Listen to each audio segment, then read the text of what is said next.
Bonjour à tous et bienvenue. Je suis Florence, fondatrice du site Expat United et de ses rendez-vous de l'expatriation pour lesquels j'ai toujours autant de plaisir à vous retrouver. Alors aujourd'hui, nous allons aborder une thématique essentielle quand on commence à parler d'expatriation, c'est votre protection sociale. Vous avez été d'ailleurs extrêmement nombreux à vous inscrire à ce rendez-vous.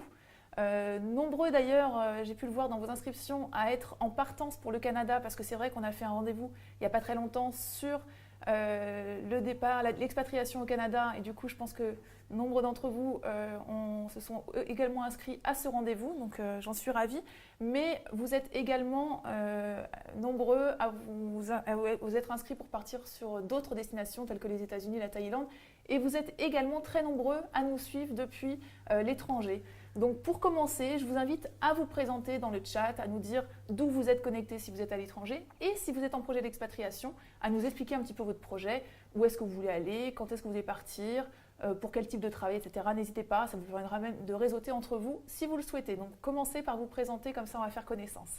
Vous pourrez également poser vos questions. Sachez que ces questions n'apparaîtront pas de manière automatique, mais elles vont d'abord être modérées par notre équipe qui est présente. Et l'idée, c'est qu'on va publier les questions au fur et à mesure pour qu'on puisse y répondre en direct. Alors, il y a déjà beaucoup de questions qui ont été posées. On va essayer de répondre à toutes. Maintenant que cette introduction est faite, on va pouvoir commencer. Alors, j'ai le plaisir d'accueillir avec nous pour ce nouveau rendez-vous Monsieur Touvray. Bonjour, Monsieur Touvray. Bonjour. Alors, vous avez travaillé près de 20 ans au ministère de l'Intérieur et au ministère des Affaires sociales. Et vous êtes directeur de la Caisse des Français de l'étranger depuis un certain nombre d'années. Alors pour commencer, pour expliquer un petit peu à nos internautes, est-ce que vous pourriez nous expliquer le rôle de la CFE et également nous indiquer quelles sont les différentes possibilités quand on doit partir à l'étranger, quelles sont les différentes possibilités pour se couvrir? Oui, merci Florence tout d'abord et merci de me donner l'opportunité de répondre en direct aux questions d'internautes, soit qu'ils soient déjà expatriés et qu'ils se posent des questions sur leur protection sociale, soit qu'ils aient l'intention de s'expatrier. Alors je vais essayer de répondre dans la mesure de mes capacités. Parfois je ne pourrai pas répondre, ça peut arriver. Enfin, j'essaierai de le faire. Alors vous m'avez déjà posé une première question. Qu'est-ce que c'est que la CFE, la Caisse des Français de l'étranger? À quoi sert-elle? Eh bien, la Caisse des Français de l'étranger, c'est une caisse de sécurité sociale. Et c'est une caisse qui propose, comme toutes les caisses de sécurité sociale, une protection contre un certain nombre de risques. Alors ces risques, c'est lesquels? C'est le risque d'être malade, c'est une assurance maladie, malade ou invalide. Le risque d'avoir un accident du travail ou de contracter une maladie professionnelle, c'est le risque accident du travail, ou le risque de devenir vieux et d'avoir besoin un jour d'une retraite, donc ça s'appelle le risque vieillesse. Alors la Caisse des Français de l'étranger propose une assurance contre ces risques qui est décalquée de celle qui existe en France. Ce sont les mêmes règles que ce qui existe en France. D'ailleurs, pour la retraite, qui ne s'adresse qu'aux seuls salariés, la Caisse des Français de l'étranger ne gère pas par elle-même ce risque, elle se limite à transmettre les cotisations à la Caisse nationale d'assurance vieillesse qui va ensuite tenir le compte de l'assuré comme s'il était resté en France. Voilà donc une caisse de sécurité sociale qui propose une protection contre un certain nombre de risques. C'est une caisse qui s'adresse exclusivement aux expatriés. Et c'est une particularité, et c'est un instrument qui a été créé exclusivement pour les Français de l'étranger. C'est d'ailleurs une spécificité française de l'avoir fait. Il y a un instrument équivalent en Belgique, presque équivalent, mais il n'y a pas d'autre pays du monde qui ait créé des sécurités sociales, des systèmes de sécurité sociale pour leurs expatriés, à ma connaissance. Et c'est un système qui est volontaire, c'est-à-dire on choisit de se protéger, d'adhérer pour se couvrir contre un risque volontairement. Ce qui distingue fondamentalement la Caisse des Français de l'étranger de la sécurité sociale qui s'applique par exemple en France ou dans d'autres pays qui est généralement obligatoire. C'est-à-dire qu'on ne vous demande pas votre avis pour savoir si vous souhaitez être couvert ou cotisé ou non. Voilà donc, très brièvement bien entendu, ce qu'est la Caisse des Français de l'étranger, caisse de sécurité sociale. Maintenant, faut-il, quand on s'expatrie, cotiser ou pas cotiser à la Caisse des Français de l'étranger? Faut-il souscrire, ne pas souscrire? Ça, c'est une question, évidemment, que tout le monde se pose, mais qui ne peut pas avoir de réponse simple. malheureusement. Donc à la fin, ce sont les individus qui doivent décider, choisir s'ils préfèrent adhérer ou ne pas adhérer. Quels sont les critères de choix fondamentalement? Le premier critère, c'est, puisqu'on s'expatrie dans un pays, quelle est la couverture sociale que ce pays propose? Il est évident que dans un pays qui propose une couverture sociale d'un niveau élevé, ou qu'on peut considérer comme élevé, ou en tout cas au moins équivalent à celui de la France, je pense par exemple à un pays voisin comme l'Allemagne, faut-il adhérer à la Caisse des Français de l'étranger? On peut légitimement se poser la question. Ce n'est peut-être pas indispensable. Maintenant, si on part dans d'autres pays où la couverture sociale est presque inexistante, évidemment, la question ne se pose plus du tout de la même façon. Ça, c'est donc un premier élément de choix. Maintenant, faut-il dans ce choix choisir, s'il faut se couvrir, décider d'une forme de protection, choisir plutôt un dispositif de sécurité sociale ou plutôt, par exemple, un dispositif privé. Là aussi, il y a un choix à faire. Chacun le fait selon divers critères, le coût, l'intérêt, la facilité qu'il y trouve. Je ne sais pas, l'attachement ou pas à la sécurité sociale. Je dirais que dans ce choix ouvert, il y a peut-être un critère qui peut apparaître déterminant et qui va jouer beaucoup pour certaines personnes. C'est le fait que la Caisse des Français de l'étranger est une caisse de sécurité sociale, donc les règles en sont, pour des Français, souvent un petit peu connues. Il n'y a pas tellement de surprises. Et puis, il y a un autre, peut-être, avantage de la Caisse des Français de l'étranger, c'est qu'elle est connectée, reliée, coordonnée avec les régimes obligatoires français. Donc, quand un Français quitte la France temporairement pour s'expatrier, puis revient en France, eh bien, il n'y a pas de risque de perte de droit qui peut survenir si on ne choisit pas la Caisse des Français de l'étranger. Ce risque de perte de droit, peut-être que des questions seront posées là-dessus, c'est un sujet un peu complexe dont je ne vais pas le développer, mais quand tu quittes la France et qu'on part à l'étranger, on peut perdre des droits. On peut perdre des droits pour l'assurance maladie, on peut perdre des droits pour l'invalidité, pour la vieillesse, et donc il vaut mieux essayer de limiter ce risque de perte de droits. Donc en cas d'expatriation pour une durée qui peut être courte ou qui peut durer plusieurs années, mais qui n'est pas prévisible pour tout le reste de la vie, on peut avoir un intérêt à souscrire une assurance auprès de la Caisse des Français de l'étranger. Voilà, donc, mais peut-être y aura-t-il d'autres questions, j'y répondrai le moment venu. Voilà ce que je souhaitais dire sur la Caisse des Français de l'étranger pour la présenter de façon brève. Très bien, alors on va commencer à répondre à vos questions.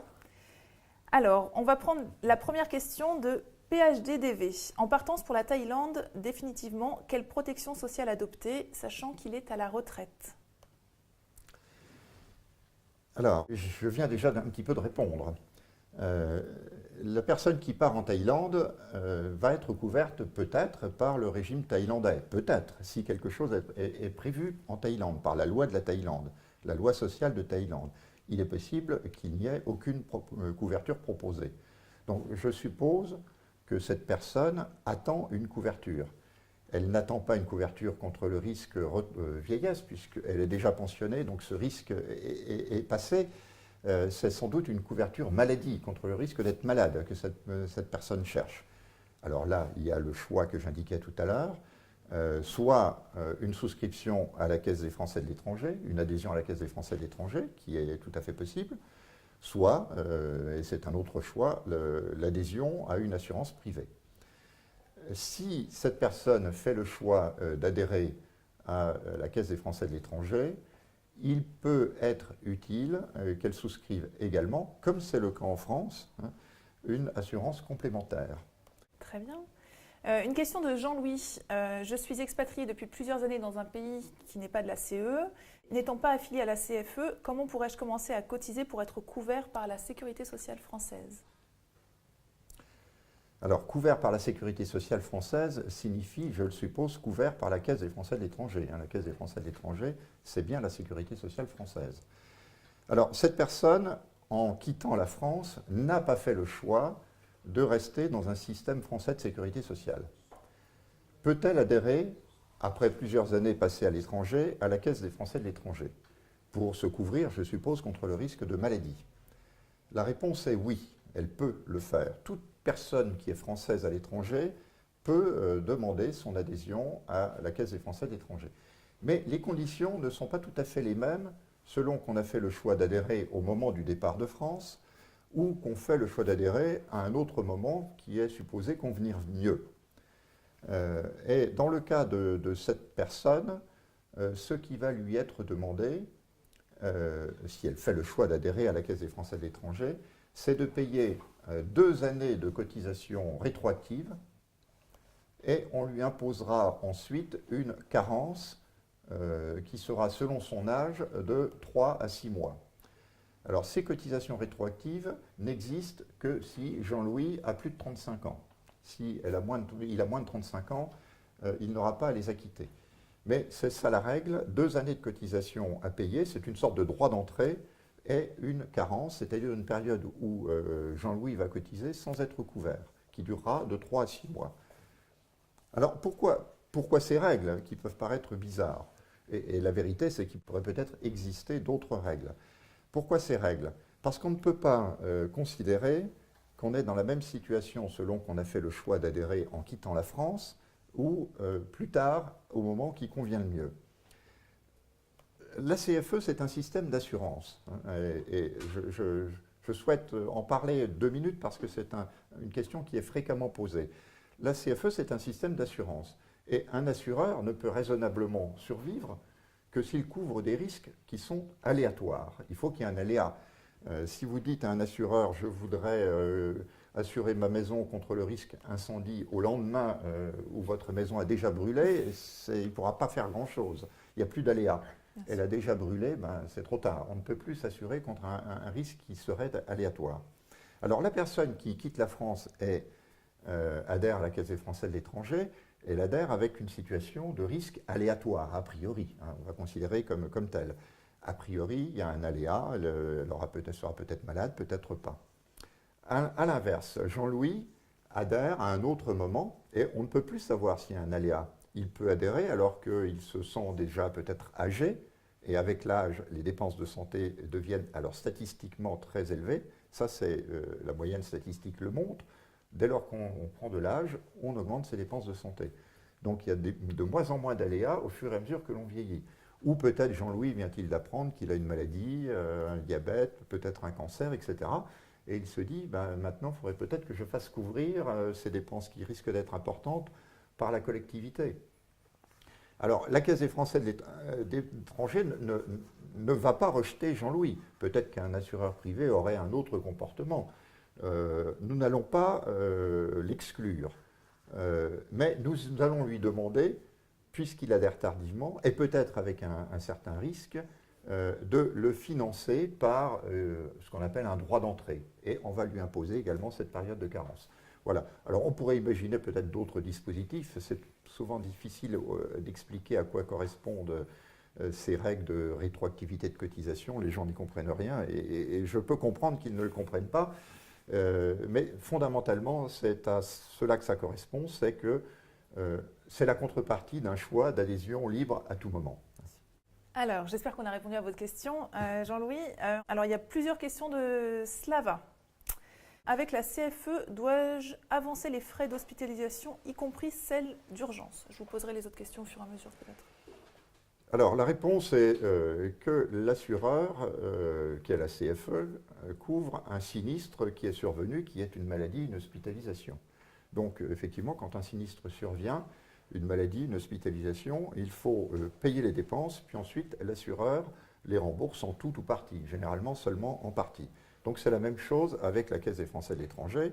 Dans beaucoup de domaines de la sécurité sociale en France aussi, on commence par avancer les dépenses, puis on se les fait rembourser. Néanmoins, en France, et chacun sait s'il en a eu l'expérience, qu'en cas d'hospitalisation, on ne paye pas. On ne paye pas tout, en tout cas. Pourquoi? Parce qu'il y a des dispositifs de tiers payants qui ont été mis en place, c'est-à-dire des accords entre la sécurité sociale et les hôpitaux pour que justement l'assuré n'ait pas besoin de faire l'avance ou pas l'avance intégrale des fonds. À l'étranger, ce dispositif n'existe que dans une mesure limitée. C'est-à-dire que la Caisse des Français de l'étranger a passé un certain nombre d'accords avec quelques établissements dans un certain nombre de pays, dans les pays où elle compte d'ailleurs le plus grand nombre d'assurés, et avec quelques établissements seulement. Cela veut dire que si l'assuré est hospitalisé dans l'un de ces établissements, il n'aura pas à faire l'avance intégrale des fonds. A l'inverse, et en cas d'hospitalisation, même en cas d'urgence, dans tout autre établissement, il faudra effectivement faire l'avance des fonds et ensuite la CFE remboursera la dépense selon ses règles. Alors, y a-t-il un délai précis après la date d'un soin pour envoyer mes feuilles de soins ou peut-elle le faire à tout moment? Alors oui, il y a un délai précis, hein, et ça c'est un point sur lequel malheureusement beaucoup d'assurés de la Caisse ne sont pas suffisamment attentifs. On doit envoyer ces feuilles de soins, cette demande de remboursement lorsqu'il y a eu des soins, dans un délai de 2 ans. On a 2 ans, ce qui est quand même trop court. Après, la Caisse ne remboursera plus. Alors si le délai de 2 ans est dépassé de 15 jours, on pourra peut-être faire preuve d'un petit peu de souplesse, ça peut arriver, mais sachez qu'après 2 ans, la Caisse ne vous remboursera plus. Voilà, donc vous avez 2 ans. Alors effectivement, c'est un sujet qu'on rencontre souvent. Alors certains de nos assurés nous ont dit, ah ben vous voyez, j'avais des feuilles de soins, elles sont tombées derrière le piano, et puis 5 ans après, au cours d'un déménagement, je les ai retrouvées. Oui, mais là, on ne rembourse plus. C'est classique, la feuille qui tombe derrière le piano, nous l'avons eu plusieurs fois. Mais, donc nous ne remboursons plus au-delà de 2 ans. C'est quelque chose, c'est une règle qui s'appelle un délai de prescription, qui est tout à fait habituel dans les systèmes d'assurance. Donc 2 ans.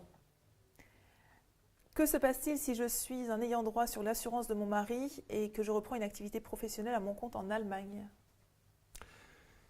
Alors, la réponse est que si vous souhaitez continuer à être couvert par la Caisse des Français de l'étranger, si vous l'étiez, vous devrez cotiser à titre personnel parce que vous exercez une activité professionnelle. La notion d'ayant droit n'existe que pour les personnes qui n'ont aucune ressource personnelle et qui ne peuvent vivre qu'avec les ressources de l'assuré. L'ayant droit, c'est le conjoint et les enfants dans une certaine limite d'âge, 20 ans maximum, qui sont assurés par ce qu'on appelle l'ouvrant droit, c'est-à-dire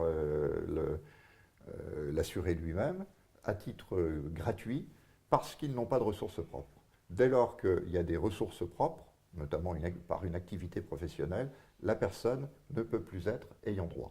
Donc, si elle souhaite continuer à bénéficier d'une couverture, elle devra souscrire à titre une assurance auprès de la CFE ou encore une fois de tout autre assureur à titre personnel. Ces règles ne sont pas, ces règles d'ayant droit ne sont pas propres à la Caisse des Français de l'étranger. Ce sont des règles identiques dans toute la sécurité sociale française, notamment dans le régime général français. Et sa dernière question, toujours de Slava, la CFE rembourse-t-elle les médicaments qui ont une ordonnance verte en Allemagne? Écoutez, je ne sais pas ce que c'est que l'ordonnance verte en Allemagne. Donc la CFE ne rembourse pas les médicaments selon les règles des autres pays. Donc je pense que l'ordonnance verte se réfère à une règle allemande, propre à la loi allemande, à la sécurité sociale allemande. Donc la CFE rembourse selon les règles de la sécurité sociale française. Cela étant, alors en sécurité sociale française, de plus en plus, il y a des médicaments qui ne sont plus remboursés ou qui sont remboursés à des prix plus bas. La Caisse des Français de l'étranger, lorsque la dépense a lieu à l'étranger, n'applique pas tout à fait les règles de la sécurité sociale française. Elle devrait, mais elle ne les applique pas tout à fait pour le remboursement des médicaments, parce que s'il fallait regarder pour chaque médicament pour lequel une demande de remboursement nous est présentée, à nous CFE, si selon la loi française, il est remboursable, si c'est bien le même médicament qui peut porter un autre nom, si c'est bien selon le même conditionnement, ce serait extrêmement compliqué. Donc nous appliquons une règle plus simple, qui est de dire que nous remboursons les médicaments Donc selon les règles françaises en France et à l'étranger, sur la base de 65% de la dépense engagée, sauf pour les médicaments qui ont un certain prix supérieur à 153 euros parce que c'était 1000 francs autrefois, pour lesquels on va faire cet exercice qui va consister à regarder s'il est remboursable en France ou pas remboursable en France. Et là, on peut exclure du remboursement si jamais ce médicament n'est pas remboursable en France. Donc le principe, c'est l'application de la loi française, mais pour les médicaments de coût qui restent pas trop élevés, nous les remboursons. Donc on ne tient pas compte de l'ordonnance verte ou pas verte, qui semble être une notion proprement allemande. Voilà, on a répondu à toutes les questions de Slava. On va passer à la question de Carole, qui est une étudiante expatriée en Nouvelle-Zélande. Elle finit ses études, elle vient d'être diplômée, bravo, et ne bénéficie plus de la couverture étudiante. Quelle démarche devra-t-elle faire si elle rentre en France ? La première démarche, alors là on est en dehors du domaine de la Caisse des Français de l'étranger, hein, je crois comprendre. Donc la première démarche que je peux conseiller à Carole, c'est d'aller à la caisse primaire de son lieu de résidence. Elle va résider à un endroit en France et il y a une caisse primaire compétente. Elle a intérêt à s'adresser et à se faire connaître à cette caisse primaire de son lieu de résidence. Ceci pour que la caisse primaire lui indique dans quelles conditions elle pourra être couverte. Parce que selon selon qu'elle est sans activité, selon qu'elle aura une activité, selon qu'elle sera inscrite au chômage, etc., une activité professionnelle, salarié auprès d'un employeur par exemple, l'ouverture des droits ne se fera pas immédiatement. Donc il faut qu'elle sache quelle est sa situation. Hein, il est possible peut-être qu'elle n'ait pas des droits immédiatement ouverts pour l'assurance maladie, mais seule la caisse primaire pourra lui indiquer quelle est sa situation et elle a intérêt à y passer. Et peut-être un certain nombre de documents, qu'elle devra se fournir un certain nombre de documents pour justifier de sa situation. Mais là c'est hors du domaine de compétence de la Caisse des Français de l'étranger. Ok, bon, merci d'avoir répondu quand même. Une question de Franck Hutter, qui a 42 ans, qui est en projet de partance pour le Québec avec sa femme et ses 2 enfants. Est-ce que la restauration fait partie des travailleurs qualifiés pour avoir un permis de travail et que prendre comme assurance ? Je ne suis pas du tout compétent sur le permis de travail, surtout selon les règles québécoises. Que prendre comme assurance ? Le problème est bien pour... Comment s'appelle-t-il ? Franck Hutter. Franck, celui que j'ai indiqué au début de mon intervention. C'est-à-dire que dans tout pays, la première question à se poser, c'est de savoir si l'assurance du pays, qui est peut-être obligatoire, probablement au Québec, hein, certainement il y a une assurance obligatoire, auprès de je pense que c'est la Régie de l'assurance maladie du Québec, que ça s'appelle, eh bien cette assurance peut être tout à fait satisfaisante.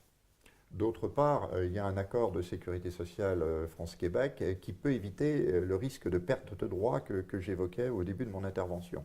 Donc il est tout à fait possible que cette assurance convienne à Franck. Maintenant, ça peut premièrement ne pas lui convenir. D'autre part, Franck peut être dans une certaine situation où il va se déplacer dans d'autres pays et peut-être se déplacer parfois temporairement en France et avoir besoin de soins en France.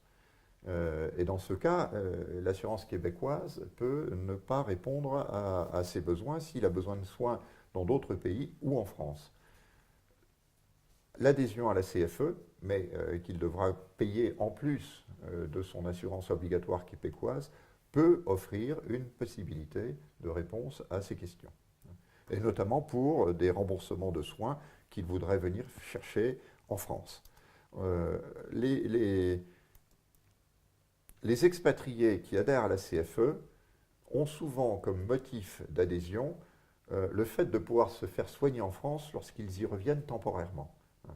Peut-être parce qu'ils n'ont qu'une confiance limitée dans le système de soins qui leur est proposé localement, ça peut arriver, ça dépend des pays. peut-être parce qu'il y a des barrières de culture, de langue, peu importe. En tout cas, il se trouve que la CFE rembourse, dans les montants de remboursement qu'elle fait pour des soins à l'égard de ses assurés, il y a plus de 40% de ces dépenses qui correspondent à des soins qui ont eu lieu en France. Donc c'est tout à fait considérable. Ce qui prouve que les expatriés ont quand même une propension à venir se faire soigner en France, notamment pour des hospitalisations lourdes et programmables, qui est importante, qui est élevée. Alors, Serge, il est retraité installé au Brésil depuis janvier 2014. Il n'a pas d'assurance complémentaire. Les retraités peuvent-ils s'affilier à la CFE? Oui, les retraités peuvent s'affilier à la CFE. Toute personne française peut s'affilier à la CFE pour la couverture maladie. Donc, il peut le faire. S'il est parti depuis janvier 2014, nous allons lui demander le paiement d'une rétroactivité et il aura une carence à supporter. Alors la rétroactivité, comme il n'a dépassé le délai que de janvier 2014, alors je ne sais pas, peut-être je suis en train de faire une erreur parce qu'il y a aussi la date de notification de la pension qui peut entrer en ligne de compte. Le délai, c'est à partir, soit se compte le délai pour dire s'il y a une rétroactivité de cotisation à payer, se compte soit à partir du départ à l'étranger, date de départ à l'étranger, soit à partir de la date de notification de la pension. Donc il est tout à fait possible que dans le cas précis excusez-moi, c'était José, je crois. José, il n'ait pas de rétroactivité de cotisation à payer. Alors, il devra, s'il souhaite cotiser à la Caisse des Français de l'étranger, il devra cotiser à la fois sur ses pensions françaises et sur ses pensions complémentaires, toutes les pensions françaises, des régimes légaux et complémentaires. Et la cotisation est de 4,20% sur les pensions. Et il peut être amené à payer une cotisation qui, de toute façon, sera au minimum de 222 € par trimestre, je crois. Voilà. Ok, donc il faut que monsieur se renseigne. Oui, alors effectivement, donc la réponse est, bien sûr, il peut demander son adhésion à la Caisse des Français de l'étranger. Toute personne française le peut.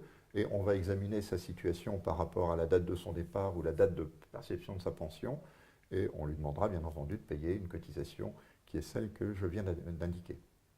Il peut avoir au Brésil, il peut avoir intérêt à souscrire une assurance complémentaire à la CFE, française complémentaire à la CFE, parce que les soins au Brésil sont d'un coût très élevé.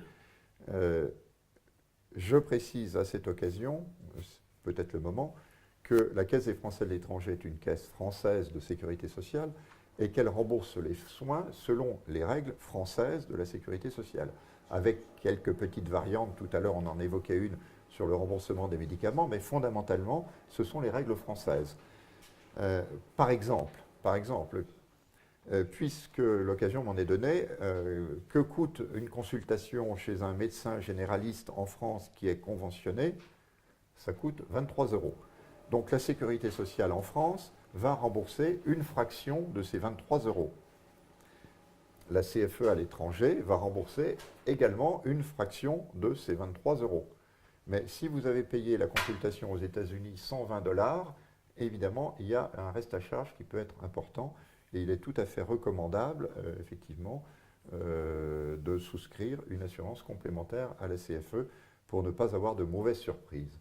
Et au Brésil, il peut y avoir, notamment en cas d'hospitalisation, dans des structures privées qui sont certainement de très grande qualité, mais qui sont très coûteuses, il peut y avoir de mauvaises surprises. Ouais. Alors Jessica, avec la CFE, une complémentaire santé étrangère est-elle conseillée? Ça rejoint peut-être un petit peu ce que vous venez de dire. Alors, toute complémentaire est possible avec la Caisse des Français de l'étranger, mais une complémentaire étrangère ne pourra pas prendre en compte, ou avec beaucoup plus de difficultés, ce qui est fait par la CFE. Pour être complémentaire, c'est-à-dire pour bien compléter, il faut d'abord connaître les règles de remboursement de base, ou savoir en tout cas ce que la CFE va rembourser pour la base. Donc le complémentaire français connaît ce qui est fait par la CFE et il peut donc assez facilement compléter. Ça peut être plus compliqué pour un étranger qui ne connaîtrait pas ou ne saurait pas bien gérer avec la Caisse des Français de l'étranger. Nous avons passé un certain nombre d'accords de gestion avec des partenaires complémentaires français, des accords de gestion qui sont extrêmement variables, mais avec certains, nous avons des mécanismes qu'on appelle de guichet unique. Alors un guichet unique n'est jamais complètement unique, mais en tout cas qui permettent d'abord d'adhérer à la CFE plus au complémentaire par un formulaire unique d'adhésion, et puis ensuite d'avoir un remboursement à travers une seule démarche, sans avoir à demander aux deux assureurs, la CFE d'une part et le complémentaire d'autre part, une demande de remboursement séparée. Donc il est possible, effectivement, avec certains assureurs, dont la liste figure sur notre site internet, d'avoir des services qui sont correctement coordonnés. La coordination peut être plus compliquée avec un assureur étranger, bien que ce ne soit pas impossible, hein, mais ça peut être plus compliqué. Donc je réponds oui à Jessica, mais il peut être plus recommandable de faire appel à un assureur spécialisé français, complémentaire français. Ok. Sophia, que se passe-t-il en cas d'opération chirurgicale? Peut-elle avoir lieu en France? Oui, effectivement, je le disais tout à l'heure, les expatriés adhèrent souvent à la Caisse des Français de l'étranger pour pouvoir être sûrs que s'ils ont besoin de soins, ils pourront les obtenir en France. S'il y a une intervention chirurgicale qui doit avoir lieu en France, qui est programmable, hein, on n'est pas dans le cas d'urgence bien évidemment, qui est programmable, eh bien, il faut effectivement essayer d'obtenir, faire le nécessaire auprès de l'hôpital. Et dans ce cas, la CFE se comportera exactement comme la sécurité sociale en France, avec le bénéfice du tiers payant. L'hôpital pouvant se mettre en rapport avec la CFE et cette personne, Jessica, sera soignée comme par la sécurité sociale française, exactement, dans l'hôpital de son choix en France. Parfait, merci beaucoup. Guy-Marie, que se passe-t-il lorsque un conjoint est sous le couvert de la CFE de l'autre, et donc ayant droit, oui. Et que la prise de la retraite devient effective, et donc il y a un passage à l'inscription individuelle apparemment?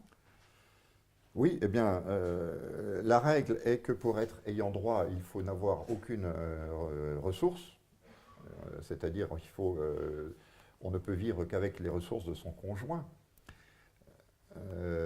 Dès lors qu'on a des ressources propres, ça ce sont les règles de toute la sécurité sociale, on cesse d'avoir la qualité d'ayant droit. On cesse d'avoir la qualité d'ayant droit. Donc la CFE va dire à cette personne qu'elle n'est plus couverte par la CFE, sauf si elle décide d'adhérer à titre personnel. Et si cette personne devient pensionnée, elle peut adhérer en qualité de pensionnée. D'accord. Alors, si elle le souhaite le faire, il faut qu'elle le fasse dans un délai assez bref, parce que après, si elle le fait tardivement, on va retrouver la question de la rétroactivité et du délai de carence. Il est toujours possible d'adhérer, mais les conditions ne sont pas les mêmes selon qu'on les fait à temps ou plus tard. Donc, il vaut mieux s'en occuper tout de suite. Il vaut mieux. Soso nous demande si l'adhésion à la CFE est payante. Oui, l'adhésion à la CFE est payante, malheureusement. Comme à la Sécurité sociale française, c'est payant. Il n'y a pas d'assurance gratuite. Toute assurance a un coût et il faut le supporter. Et pour le supporter, nous demandons à nos assurés de payer des cotisations. Alors ces cotisations seront variables selon la situation de Soso, si elle est salariée, non salariée, étudiante, retraitée, etc. Il va y avoir des règles de cotisation différentes. Et selon également ses ressources ou son âge, il y aura des règles de cotisation. Donc je ne vais pas rentrer dans le détail des règles de cotisation. Tout ça, c'est en ligne sur votre site? Tout ceci est en ligne sur notre site, bien évidemment. Que je rappelle, donc la CFE.fr. On vous la redonnera aussi. Merci. Par mail plus tard. Oui, c'est payant. C'est payant. Et alors une question de Gaëlle qui est complémentaire. Est-ce que cette souscription va couvrir le conjoint, la famille, les enfants, la tante? Alors, la souscription couvrira les ayants droit. Les ayants droit sont le conjoint et les enfants avec une limite d'âge de 20 ans, dès lors qu'ils n'ont aucune ressource propre. Voilà la règle. Il faut que le conjoint et les enfants n'aient pas de ressources. S'ils ont eux-mêmes une activité professionnelle, ils ne seront pas ayants droit, ils ne seront pas couverts par la caisse, sauf à souscrire personnellement eux-mêmes. Michel demande si la CFE couvre la maladie et l'accident également.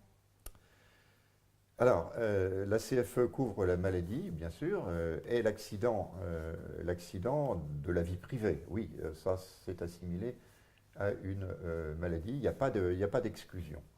La CFE ne fait pas d'exclusion. On rembourse selon les règles françaises, ce qui peut conduire à ne pas rembourser certaines prestations, mais nous n'excluons aucune situation. Le suicide, les radiations atomiques s'il y en a, etc., les événements, les émeutes, les guerres, nous pouvons être amenés à rembourser effectivement des soins qui résultent de toutes ces situations sans en exclure aucune. Cela dit, s'il s'agit d'un accident du travail, la CFE peut considérer que ce risque ne relève pas de l'assurance maladie, mais relève de l'accident du travail. Donc si Michel est salarié, il peut avoir intérêt à souscrire à l'assurance accident du travail. Cette assurance est différente de l'assurance maladie et offre un autre type de protection. C'est une assurance plus protectrice, fondamentalement, que l'assurance maladie. Alors Agnès, après une période prolongée de non-cotisation à la CFE et à la Sécurité sociale française, l'affiliation à la CFE donne-t-elle une couverture immédiate sans délai de carence? Je crois avoir un petit peu la réponse. Alors la réponse, vous l'avez entendue. Non, vous n'aurez pas, Agnès n'aura pas de couverture immédiate avec la CFE. D'abord, elle risque d'avoir à payer 2 années de cotisation rétroactive, ce fameux droit d'entrée dont je parlais tout à l'heure. Et d'autre part, il lui sera appliqué une carence, c'est-à-dire une période où elle va être considérée comme adhérente, mais sans droit aux soins, de 3 mois ou 6 mois selon son âge. Si elle a un âge inférieur à 45 ans, ce sera 3 mois. Si son âge est supérieur à 45 ans, ce sera 6 mois. Donc le droit n'est pas immédiat. Et pourquoi cette règle? Justement pour éviter quelque chose qu'un assureur ne peut pas prendre en charge, c'est-à-dire l'absence d'aléas. Je suis malade, je vais avoir une hospitalisation demain, je trouve un assureur, je me fais hospitaliser, il paye et je m'en vais. C'est effectivement un comportement qui ne peut pas être accepté. Aucun assureur ne peut vivre avec des comportements comme cela. Donc il faut les éviter. Alors est-ce que la carence, la rétroactivité des cotisations sont les meilleurs instruments? Je ne sais pas, on peut toujours en proposer d'autres. Mais en tout cas, un assureur doit se protéger contre ce risque d'adhésion à risque. Alors, je parlais de la rétroactivité des cotisations. Cette règle de rétroactivité des cotisations ne s'applique pas pour les personnes qui n'ont pas 35 ans. Donc, pour préciser le schéma, il y a rétroactivité des cotisations pour des adhésions qui ont lieu tardivement après le départ à l'étranger. Voilà, schématiquement, tardivement après le départ à l'étranger, il y a une rétroactivité de cotisation, mais pour les personnes qui ont plus de 35 ans. En dessous de 35 ans, il n'y en a pas. Et s'il y a d'adhésion tardive par rapport au départ à l'étranger, il y a également cette règle de carence, c'est-à-dire de non-couverture des soins, pendant 3 mois ou 6 mois, selon l'âge également. 3 mois en dessous de 45 ans, 6 mois au-delà. Est-ce que j'espère avoir répondu? Vous avez répondu. Si jamais Agnès, on n'a pas répondu à votre question, voilà. N'hésitez pas à nous le dire dans le chat. Magali nous demande, pour adhérer au régime d'assurance vieillesse de la CFE, est-ce que c'est le même principe de paiement de cotisation rétroactive qui va s'appliquer? Non. Donc là, on est dans l'assurance vieillesse, c'est plus du tout dans l'assurance maladie, donc le risque n'est pas du tout le même, hein. Bien entendu. Dans l'assurance vieillesse, on est sûr de vieillir. On est sûr de vieillir. Ça c'est certain. Enfin, c'est certain, tant mieux si on vieillit, hein, mais les conditions, enfin, le risque n'est pas immédiat, il a lieu à terme, c'est-à-dire à l'âge où on peut demander sa pension de Bien retraite. sûr. Alors, la question de l'adhésion prend une toute autre tournure. Fondamentalement, on peut adhérer à l'assurance vieillesse, celle qui est proposée par la CFE, d'abord si on est salarié. Si on est salarié. On peut adhérer à la Caisse des Français de l'étranger pour l'assurance vieillesse, à condition de le faire quand même, et là le délai est long, dans les 10 ans de son départ à l'étranger, de son expatriation. Si on est expatrié depuis 20 ans, on ne peut plus, ou même 12 ans. Je dirais d'ailleurs, ça n'a peut-être plus beaucoup d'intérêt après 20 ans. Faut être, bon, je reviendrai peut-être tout à l'heure, mais ça n'a plus d'intérêt, si vous êtes à l'étranger depuis 20 ans, d'adhérer à l'assurance vieillesse de la CFE. Donc il faut moins de 10 ans passés à l'étranger. Et qui peut adhérer? Les salariés. Mais les conditions sont... il y a 2 conditions pour adhérer, qui n'ont rien à voir avec l'assurance maladie.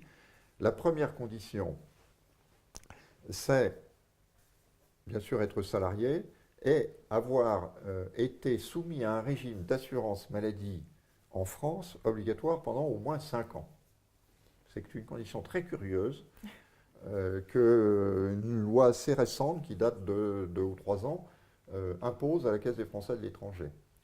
Il faut avoir été couvert par une assurance maladie en France pendant 5 ans. C'est-à-dire avoir vécu en France pendant 5 ans. Donc nous allons demander à la personne, est-ce que vous pouvez nous prouver que vous avez passé dans votre vie, depuis votre naissance, au moins 5 ans en France? Ou est-ce que vous avez déjà travaillé au moins 5 ans en France? Si la réponse est oui, la condition d'adhésion est remplie. Ou alors, on peut adhérer si on le fait en continuité du régime français. Dans ce cas, il faut demander à adhérer à l'assurance vieillesse dans les 6 mois de la fin de son travail salarié en France. Donc vous partez à l'étranger et avant 6 mois, vous pouvez adhérer en continuité. Dans ce cas-là, on ne vous demande pas si c'est dans 5 ans ou pas, si vous avez vécu 5 ans en France ou pas. C'est parce que vous étiez précédemment affilié à l'assurance vieillesse pendant quelques mois, vous pourrez demander votre adhésion à l'assurance vieillesse. Alors, je disais, il faut quand même être salarié. Il y a une autre situation qui permet l'adhésion à l'assurance vieillesse, qui est le fait d'élever des enfants, d'être chargé de famille. C'est une autre situation qui permet, qui permet notamment à des conjoints qui cessent de travailler pour suivre leur mari ou femme à l'étranger qui est expatrié, de pouvoir continuer à cotiser en tant que chargé de famille, alors qu'il n'y a plus d'activité salariée à l'étranger. Donc c'est une solution possible. Donc être salarié soi-même, ou être chargé de famille, ou avoir travaillé en France juste avant. Être salarié et avoir cotisé 5 ans. J'y reviens, c'est un peu compliqué. J'en suis désolé. Ce sont des règles compliquées pour lesquelles la Caisse des Français de l'étranger a peu de responsabilités. Bon. Donc voilà les règles, ça n'a rien à voir avec l'assurance maladie. Une question de Guy qui se demande quel est l'intérêt... Pardonnez-moi. Je vais bien volontiers répondre à la question de Guy. À moins que ça porte là-dessus, non? Non, allez-y. C'était pour la rétroactivité, ça, vous voulez répondre auprès de Magali ou Non, vous compléter la question de Magali? Oui, sur l'assurance vieillesse. La question qui peut se poser, c'est est-ce que c'est intéressant ou non de cotiser à l'assurance vieillesse? Alors, c'est une assurance qui est coûteuse, qui peut paraître coûteuse. Pourquoi? Parce que, en fait, la personne qui cotise à l'assurance vieillesse paye les cotisations, toutes les cotisations, exactement comme si elle était en France. Mais en France, il y a une situation qui est un petit peu particulière, c'est que les cotisations sont partagées entre l'employeur et le salarié. Il y a les cotisations patronales et les cotisations salariales. Et le poids pour le salarié en apparaît plus faible. Lorsqu'on est expatrié, il faut payer toutes les cotisations par soi-même, à moins qu'effectivement on ait un employeur français qui les paye pour soi. C'est souvent le cas d'ailleurs, heureusement. Mais si on doit les payer personnellement, effectivement, ça fait cher.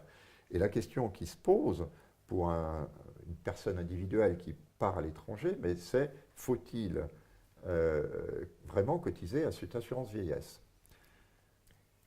Alors, d'abord, c'est jamais obligatoire, hein, j'y reviens, mais est-ce que c'est intéressant? Alors, je dirais qu'il y a des critères qui permettent de répondre. Le premier critère, c'est êtes-vous expatrié dans un pays qui a une convention de sécurité sociale avec la France, portant sur l'assurance vieillesse et qui pourra peut-être vous permettre de faire reconnaître des périodes par le système français.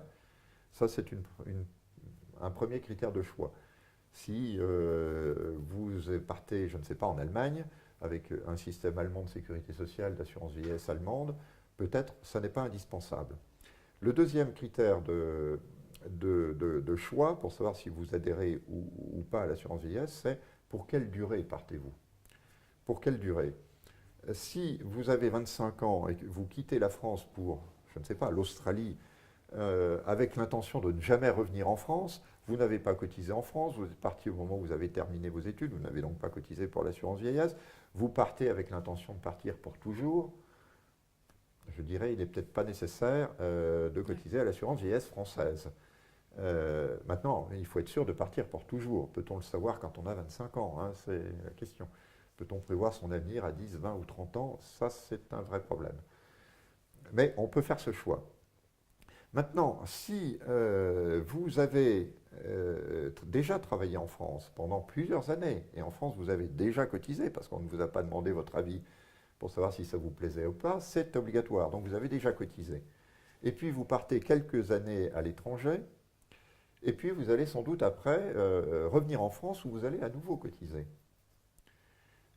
Là, il peut y avoir un intérêt réel à cotiser à l'assurance vieillesse parce qu'autrement, il y a le risque que la période d'expatriation ne soit pas prise en compte. Et quel est l'inconvénient qu'elle ne soit pas prise en compte? Eh bien, c'est que ça va vous pénaliser considérablement sur le calcul de votre pension de vieillesse. Ça va vous pénaliser. Je vous donne simplement quelques détails sans trop rentrer dans la technique parce que c'est un peu compliqué. Une pension de vieillesse se calcule dans le régime général.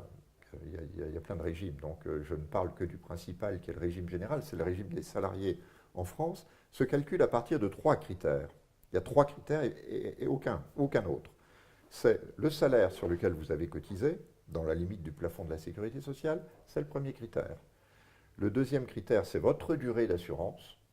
Donc la durée d'assurance, ce sera ce que vous avez cotisé, votre temps de cotisation par rapport à une durée de référence. Et puis il y a un troisième critère qui est un taux de calcul. Et on dit que vous avez le taux plein quand vous avez 50%. Voilà, vous avez le taux plein. Maintenant, dans quel cas avez-vous le taux plein ou ne l'avez-vous pas? Eh bien, vous ne l'avez pas si vous n'avez pas cotisé suffisamment de trimestres. Donc, si vous ne cotisez pas suffisamment de trimestres, et ça peut être le cas si vous partez en expatriation sans cotiser, ben vous aurez à la fois une durée qui va être diminuée, puisque vous avez été absent pendant quelques années dans votre carrière, et vous allez avoir un taux qui va être diminué. Donc vous avez une double peine. Ouais. Alors, est-ce qu'il faut prendre le risque de perdre sur le long terme? Évidemment, vous ne perdez par mois, si vous percevez une pension plus tard, ces peines vont vous enlever, je ne sais pas, 300-400 euros par mois de pension, peut-être un peu plus, mais tous les mois, pendant tout le reste de votre vie. À la fin, ça fait beaucoup de milliers d'euros, sauf si vous mourrez jeune, mais je ne vous le souhaite pas. Donc ça peut faire beaucoup d'euros, et dans ce cas, l'intérêt peut être véritablement d'éviter la création de ces trous de cotisation pour des périodes d'expatriation de quelques années. C'est d'ailleurs le raisonnement que se font beaucoup d'entreprises françaises qui expatrient des salariés à l'étranger et qui cotisent pour elles, pour ces salariés, et éviter d'avoir un risque de trou de carrière pour ces salariés. C'est pourquoi il y a beaucoup d'entreprises parmi les cotisants à l'assurance vieillesse. Je reconnais que pour un individuel, ça peut représenter une cotisation chère et que la question peut se poser. Alors maintenant, si vous êtes parti à l'étranger depuis 10 ans et que vous n'avez pas cotisé à l'assurance vieillesse, faut-il prendre la décision d'y cotiser? Ça, c'est un vrai problème parce que vous avez déjà un trou constitué de 10 ans pour lequel il y a une solution possible qui est le rachat, mais c'est très très cher. Faut-il le faire, ne pas le faire? Ouais. À moins que vous ayez quand même quelques capitaux à investir, la question peut raisonnablement se poser. Mais si vous ne partez que pour quelques années après avoir travaillé en France avec la perspective d'y revenir et de travailler à nouveau en France, ça peut là C'est valoir la peine, oui. Alors, Guy donc, nous demandait quel est l'intérêt, il se demande en fait quel intérêt pour un retraité français puisqu'il est pris en charge par la Sécurité sociale en France pour les soins dispensés en France. Alors, sa question, je ne suis pas sûre de la comprendre. Quel intérêt pour un retraité français puisqu'il est pris par la Sécurité sociale Oui. en France pour les soins dispensés en France? Alors, je suppose que Guy Oui, veut s'expatrier et qu'il se pose la question. Effectivement, en qualité de pensionné d'un régime français, il a droit aux soins en France. Je fais un petit aparté sur les droits. En France, pourquoi a-t-on des droits? Qu'est-ce qui ouvre ces droits? Et on a beaucoup de situations. Alors je ne vais pas toutes les détailler, mais fondamentalement, je suis salarié en France, c'est exactement mon cas aujourd'hui, personnel, et j'ai des droits à la sécurité sociale, l'assurance maladie en France, parce que je travaille et que je paye des cotisations sur mes revenus du travail. Donc ce qui ouvre mes droits, c'est le fait de cotiser sur mes revenus de travail. Et vous aussi, madame, peut-être.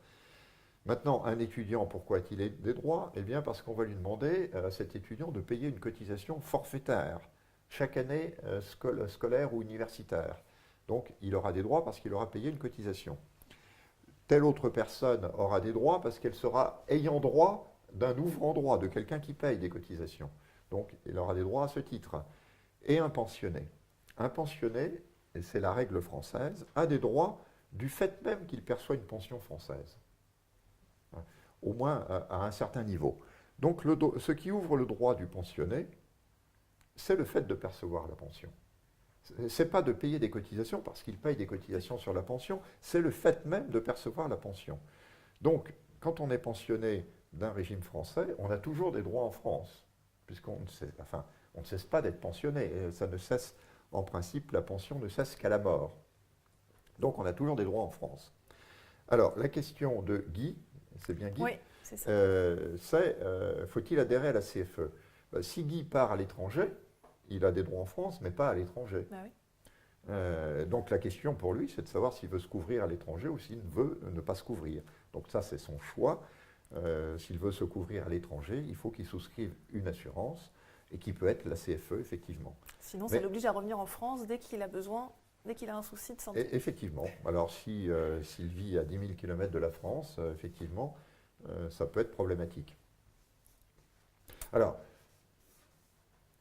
il y a d'autres situations. Il faut être clair, je ne sais pas quelle est la situation de Guy, j'ai décrit la situation générale, j'ai dit il n'a pas de droit à l'étranger. Il y a tout de même des situations où il peut y avoir des droits à l'étranger, notamment pour le pensionné qui s'expatriait dans un pays européen, où il peut avoir effectivement des droits. D'accord. En Europe. En Europe, le système va s'inverser, si vous voulez. Le système général, c'est le pensionné a des droits en France et il n'en a pas à l'étranger. C'est ce que je vous ai dit, c'est le système général. Mais en Europe, ça va être l'inverse. Le pensionné qui va s'expatrier va avoir des droits dans le pays de résidence et il n'aura plus de droits en France, sauf en utilisant la carte européenne, c'est-à-dire pour des soins qui seraient immédiatement nécessaires, mais pas d'autres. Hein, on tombe dans le système européen. Donc, si Guy s'expatrie, je ne sais pas, au Portugal, il aura des droits selon la législation portugaise. Et s'il veut venir se faire soigner en France, il faudra qu'il ait la carte européenne par le Portugal pour venir se faire soigner en France pour des soins qui seraient immédiatement nécessaires, pas n'importe quel soin. On ne choisit pas librement les soins auxquels on a droit en principe dans n'importe quel pays d'Europe. On ne peut avoir droit qu'aux soins normalement, immédiatement nécessaires. Alors, donc, l'Europe est une exception. Je ne connais pas la situation de Guy, s'il s'expatrie au Brésil ou au Portugal ou ailleurs. Et il y a également le Maroc qui est dans cette situation. Le pensionné qui s'expatrierait au Maroc peut bénéficier des droits selon la loi marocaine. Alors après, la question qui se pose, c'est est-ce que cette situation est jugée satisfaisante ou pas? Si le pensionné juge que les droits qu'il peut obtenir de la loi marocaine ne le satisfont pas, il peut toujours demander son adhésion à la Caisse des Français de l'étranger. Mais il faudra qu'il paye pour cela. Bien sûr. Merci beaucoup. Une question de Julie qui pose tout simplement comment adhérer à la CFE. C'est très simple, en remplissant un bulletin d'adhésion. Alors, le bulletin d'adhésion, il y a plusieurs bulletins d'adhésion et Julie devra répondre, se poser la question de savoir dans quelle catégorie elle entre. Si elle est salariée, ce sera un bulletin d'adhésion salarié. Si elle est indépendante, c'est un bulletin d'adhésion non salarié. Si elle est pensionnée, c'est un bulletin d'adhésion pensionné, etc. Parce que les droits et les cotisations ne sont pas tout à fait les mêmes selon la situation. Donc toutes ces informations sur les bulletins d'adhésion, ils sont disponibles en ligne sur le site de la Caisse. D'accord. Et vous avez une agence aussi à Paris où on peut se déplacer? Alors il y a un bureau d'accueil à Paris, effectivement, qui se trouve au 12 rue La Boétie dans le 8e, mais on peut renvoyer son bulletin d'adhésion à la Caisse, tout simplement. Ou même l'envoyer par mail. Ok. Et Julie qui demande aussi, est-ce que la CFE couvre la grossesse et l'accouchement? Bien sûr. Bien sûr, la CFE couvre la grossesse et l'accouchement. Ça fait partie de ce qu'on appelle le risque maladie et auquel est associée la maternité. Mais là encore, attention dans quelles conditions.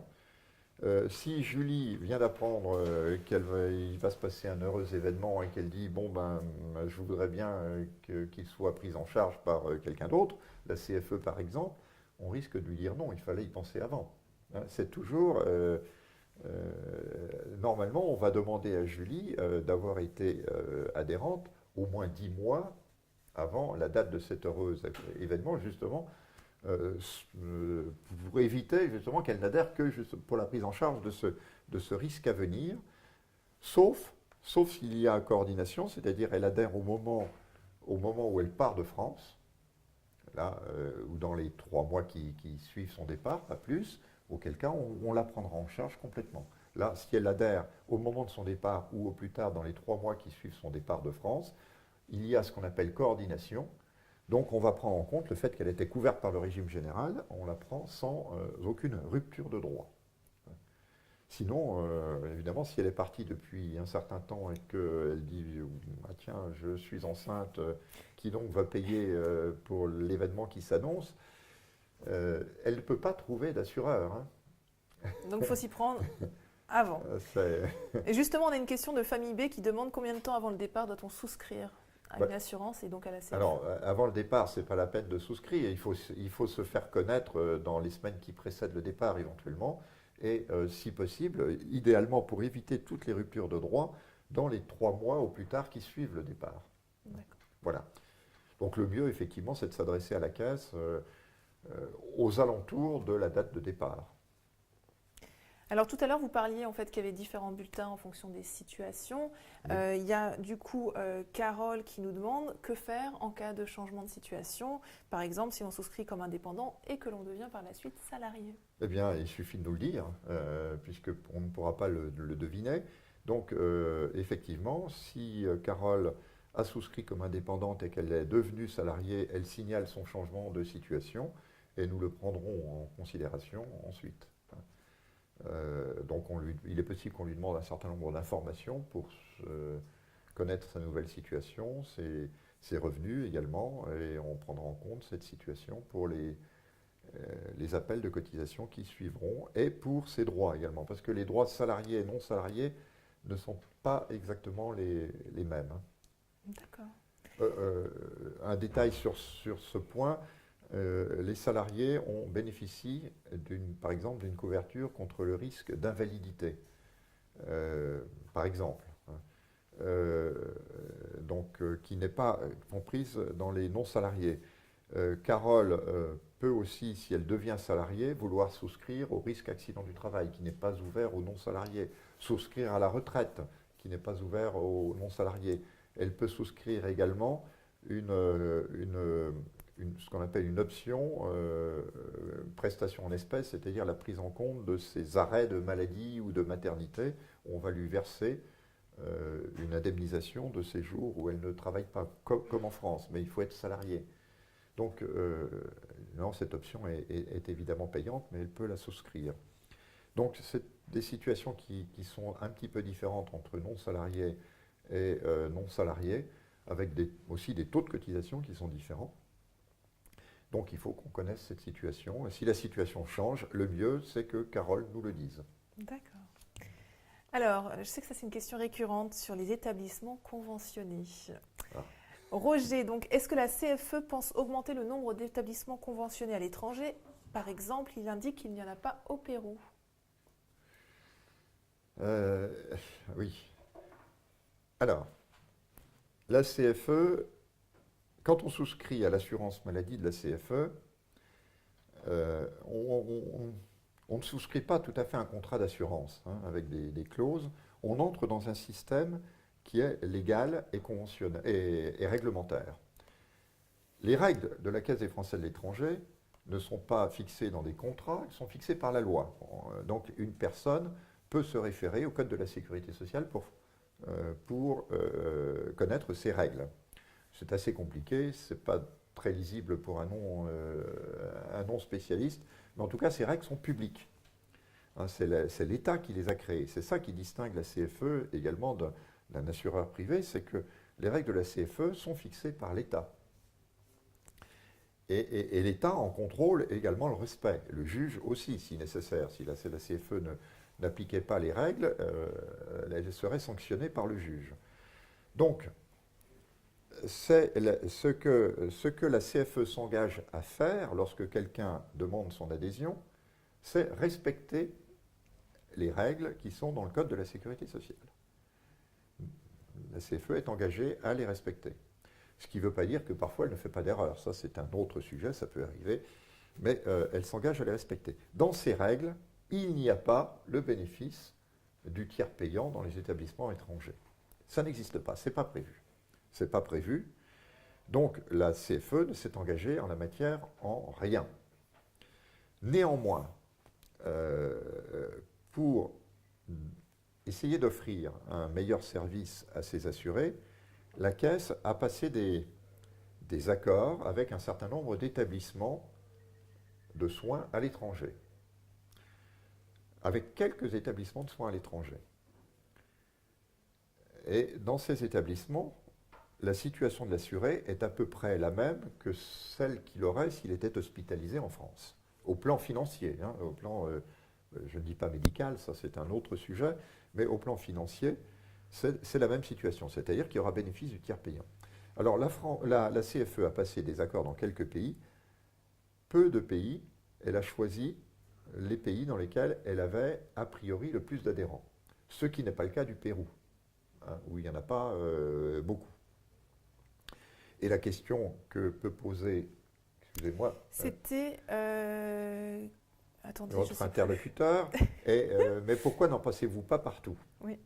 Bah oui, pourquoi? Eh bien, pour une raison simple, c'est que les accords de tiers payants pour la CFE sont extrêmement compliqués à conclure.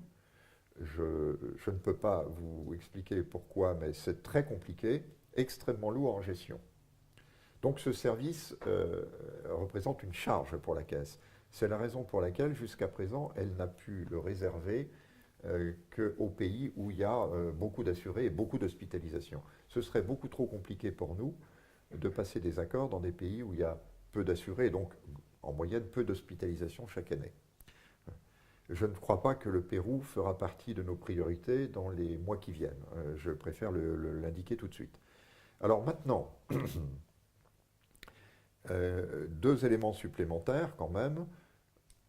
Le premier, c'est que si votre interlocuteur a une assurance complémentaire à la CFE, il est tout à fait possible que là, le partenaire complémentaire à la CFE propose son propre dispositif de tiers payant, avec des hôpitaux conventionnés par lui-même ou par un assisteur avec lequel il est partenaire.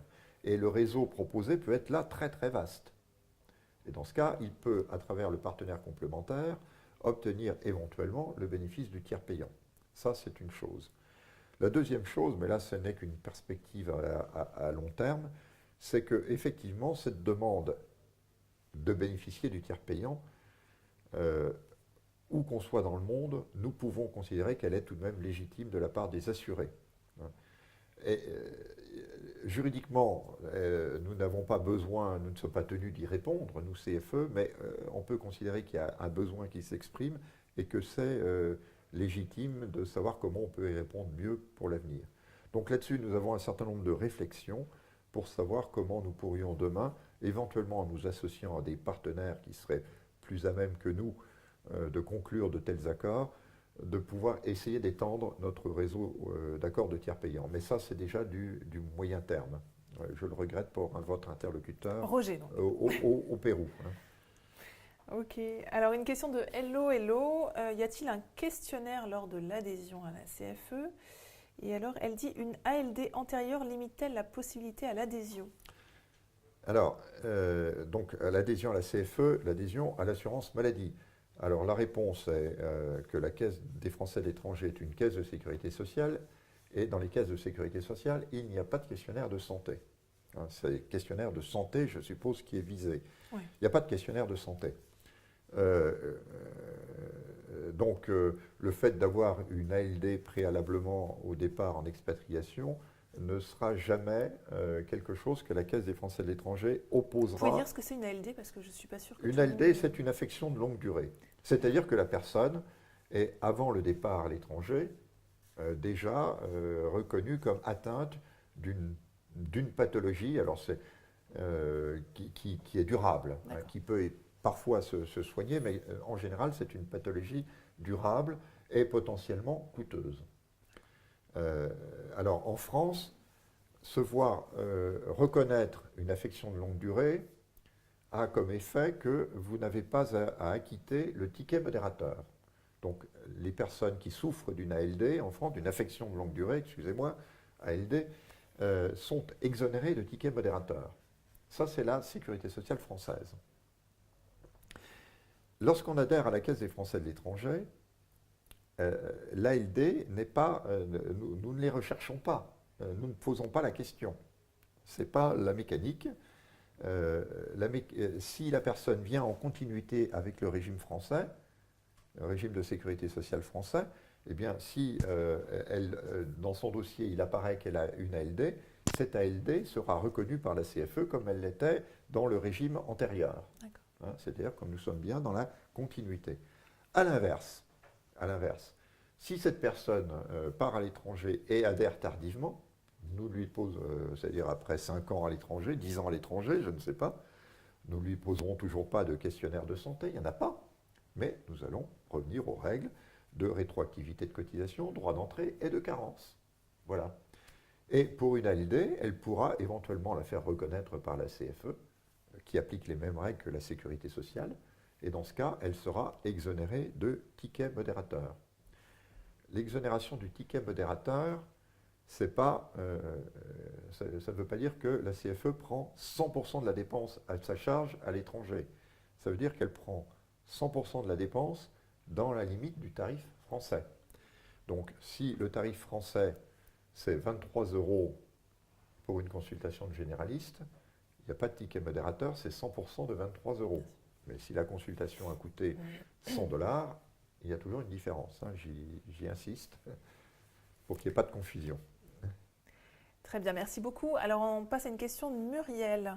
Quand on est futur retraité au 1er novembre, est-ce qu'elle va devoir payer la rétroactivité? Et si la pension est faible, est-ce qu'elle peut prétendre à un taux de cotisation réduit? Alors, je continue sa question, je ne sais pas si c'est très clair. Est-ce que Humanis, qui est un régime complémentaire, peut être pris immédiatement le mois de la retraite, malgré que le départ est envisageable seulement en début 2015? Oui, je ne suis pas sûr de comprendre toute la question. Elle va être retraitée début novembre. Elle va être retraitée en novembre. Et elle demande si elle va devoir payer la rétroactivité. Alors, la règle pour la rétroactivité, pour les pensionnés, c'est qu'on doit adhérer à la CFE dans les 2 ans de la notification de la pension. On a 2 ans à partir du jour où on devient pensionné, c'est-à-dire on vous a notifié votre pension. Il s'agit bien de régime français de retraite, hein, parce qu'il peut y avoir une confusion sur les pensionnés. Parfois, on peut être pensionné d'un régime étranger, et pour la CFE, pensionné d'un régime étranger, on est bien retraité, mais nous ne le considérons pas dans la catégorie pensionné. Pensionné, c'est pensionné de régime de retraite français. Je pense qu'on est bien dans ce cas. Quand on est pensionné d'un régime de retraite français, on a 2 ans pour adhérer à la CFE à compter de la date de la notification de la pension. Au-delà de ces 2 années, une rétroactivité de cotisation va s'appliquer et une carence. Voilà. Donc si cette personne part alors, en début 2015 et qu'elle adhère au moment de son départ, il n'y a pas de rétroactivité qui s'applique, hein, ni même éventuellement de délai de carence. Maintenant, pour l'assurance Humanis, je pense que c'est l'assurance Humanis complémentaire en assurance maladie. Oui, c'est ça, je suppose. Hein, parce que Humanis, c'est aussi, c'est là que peut naître la confusion, un régime de retraite complémentaire. Donc, on ne sait plus trop si on parle de retraite ou de maladie. Alors, effectivement, Humanis il existe effectivement des couvertures complémentaires pour les pensionnés auprès d'Humanis. Donc elle va le prendre dès maintenant et ça passera, elle dit, est-ce que je peux le prendre dès maintenant, en novembre, à partir du moment où je suis retraitée, est-ce que ça va me suivre finalement, je pense, à l'étranger elle peut le prendre au moment de son départ, hein, autour de son départ. Novembre pour partir quand? Début 2015. Oui, alors début, oui. Oui, auprès d'Humanis, il existe un produit que nous avons développé avec Humanis. Je parlais tout à l'heure de guichet unique, hein, c'est-à-dire de propositions que nous faisons avec la CFE en base et puis un assureur en complément. Il existe un produit qui s'appelle le PAC Senior. Enfin, ça s'appelle comme ça. Le PAC Senior qui est justement destiné aux retraités. D'accord. Une question de Beno. Il est français, retraite du secteur privé. Alors, il indique qu'il est à la CNAV, Agirc, Arco. Il s'expatrie pour aller vivre en Autriche de manière définitive. Il a un statut de non-résident. Si je m'inscris à la CFE, me faut-il également souscrire obligatoirement à la sécurité sociale en Autriche? Car il me semble que cela va faire double emploi. Oui. Alors, oui. En Europe,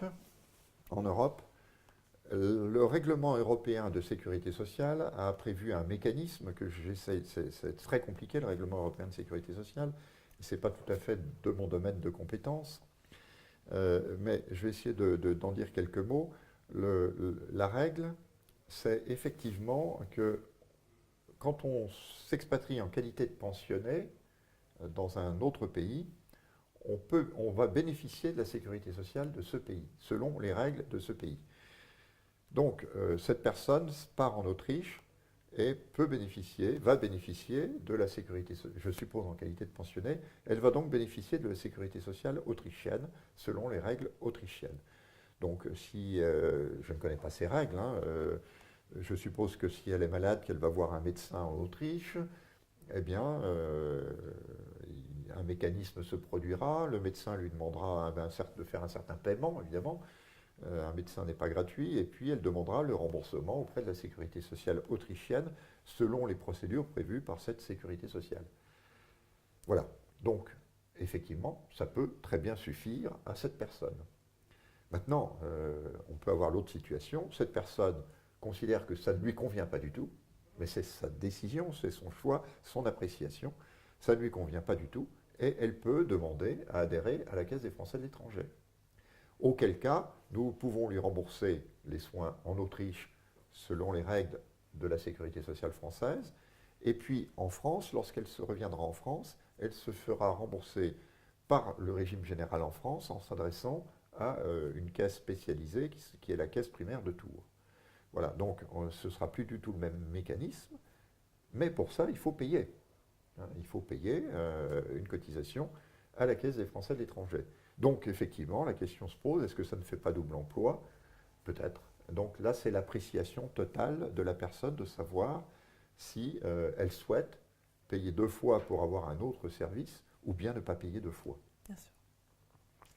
Très bien, on va passer à une question de Caro Laurent. Bonjour, mon détachement arrive bientôt à sa fin, mon employeur a demandé un renouvellement, mais dans le cas où celui-ci sera refusé, puis-je avoir un statut d'expatrié alors que mon entreprise n'a pas de filiale dans le pays en question, qui est l'Allemagne? Si oui, quelles sont mes possibilités de couverture de santé? La personne était détachée. Qu'est-ce que c'est qu'un détaché? C'est une personne qui est envoyée par un employeur français dans un autre pays. L'Allemagne, là en l'occurrence, mais éventuellement un autre pays. Et en France, l'employeur français a décidé de garder cette personne qu'elle envoie dans un autre pays, de la garder dans le système obligatoire français de sécurité sociale, en payant, continuant à payer pour elle, pour cette personne, les cotisations auprès de ce régime obligatoire, le régime général, en payant les cotisations à l'URSSAF, comme si la personne était restée en France. Voilà le détachement. Et en Allemagne, par l'application des règlements européens, cette personne n'avait pas à payer de cotisations. Telle est la règle du détachement. Alors, ce détachement, il a une limite dans le temps. Il a une limite, et effectivement, apparemment, cette limite est atteinte. Alors, qu'est-ce qui se passe quand la limite est atteinte? Eh bien, quand la limite est atteinte, ça veut dire que le détachement n'est plus possible et que c'est la loi locale qui va s'appliquer. C'est la loi allemande. En Allemagne, c'est la loi allemande qui s'applique. Donc, Carole, je crois, va se retrouver soumise à la loi allemande. Elle va être expatriée, oui. Alors, ce n'est pas tout à fait un statut, c'est une situation d'expatriée. Elle ne sera plus détachée, elle sera expatriée. Alors, quelles sont les possibilités quand on est expatrié? Eh bien, les possibilités sont celles que j'indiquais en tout début de mon intervention. Je ne sais pas si Carole était présente à ce moment-là, mais je les rappelle brièvement. Quand on est dans un pays étranger, on est soumis à la loi sociale de ce pays, pas seulement sociale, mais aussi fiscale, enfin toutes les lois de ce pays, au code de la route de ce pays. S'il faut rouler à gauche, mais on roule à gauche, hein, c'est comme ça. En matière sociale, s'il faut payer des cotisations, on doit les payer. Et si on a des droits, on peut en bénéficier. La loi sociale allemande va donc s'appliquer. Alors, je ne sais pas ce que prévoit cette loi allemande. Je pense qu'elle est assez généreuse et que peut-être une autre solution n'a pas besoin d'être envisagée. La loi allemande peut se suffire à elle-même.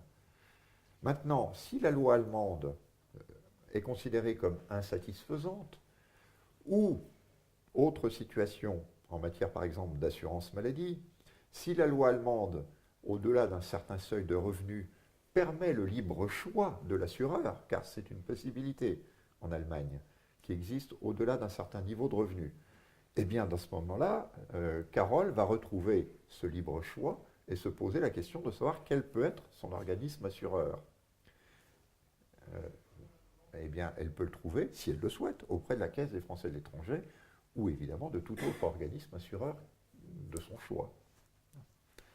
Et si elle choisit la Caisse des Français de l'étranger, elle pourra se faire soigner en Allemagne, toujours selon les règles de la CFE, c'est-à-dire dans la limite de ce que peut rembourser la CFE selon les règles françaises, ce qui peut nécessiter une assurance complémentaire. Et si elle revient en France, elle se fera soigner dans les conditions de la sécurité sociale française.